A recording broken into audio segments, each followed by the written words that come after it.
नमस्कार। आज हम एक बहुत ही कॉमन टॉपिक पे बात करेंगे, डेट इज़ एसिडिटी। हमारे जम्मू में इसके लिए कॉमन वर्ड यूज़ करते हैं गैस, बट मेडिकल लाइन में हम इसको बोलते हैं dyspepsia. Dys mean bad, pepsia mean digestion.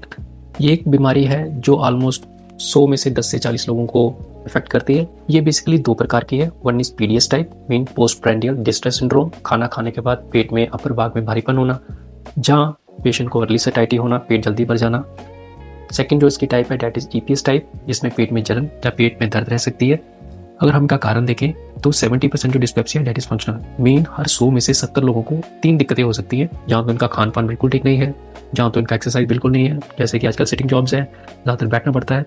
The third one is stress, mean मानसिक तनाव किसी भी कारण की वजह से है। अगर हम 30% देखें, मीन हर 100 में से 30 लोगों को 5 आर्गन में प्रॉब्लम हो सकती है, जिसमें कि स्टमक में प्रॉब्लम हो सकती है।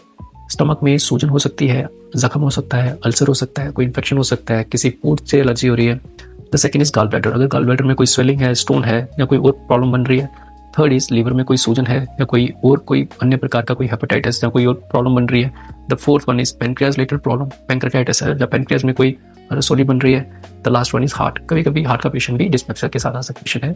जितने भी एसिडिटी के पेशेंट है, इनमें 2 टेस्ट जरूर होने चाहिए, एक जनरल ब्लड चेकअप और एक अल्ट्रासाउंड, जिसमें हम गॉल ब्लैडर, लीवर और पेनक्रियाज को देख। अगर थर्ड टेस्ट एंडोस्कोपी की बात करें तो इन पेशेंट में यूजुअली हम एंडोस्कोपी रिकमेंड नहीं करते, बट कुछ पेशेंट जिनको अलार्मिंग सिम्टम होते हैं, मीन्स उम्र 50 साल से ऊपर और साथ में एसिडिटी एकदम बनना स्टार्ट हो रही है, इनको अपनी एंडोस्कोपी करानी चाहिए। अगर किसी को खून की कमी हो रही है, उल्टी आ रही है, अगर किसी को वेट लॉस हो रहा है, खाना खाने में कोई दिक्कत हो रही है, अगर किसी को पेट के अपर भाग में हमें एग्जामिनेशन में कुछ लंप लगता है कि कोई प्रॉब्लम बन रही है, अगर किसी को फैमिली में ऑलरेडी पेट की कोई समस्या रही है, तो इनको अपनी एंडोस्कोपी जरूर करानी चाहिए। इस अलावा यंग पेशेंट, अगर किसी को 2 महीने से लगातार अपना एसिडिटी का दवाई खाने के बाद भी फर्क नहीं पड़ रहा, तो इनको भी अपनी एंडोस्कोपी जरूर करानी चाहिए। अगर हम ट्रीटमेंट की बात करें तो यूजुअली इन पेशेंट में ट्रीटमेंट जो है वो organ to organ and patient to patient vary करता है, इसलिए आपको अपने डॉक्टर से जरूर मिलना चाहिए।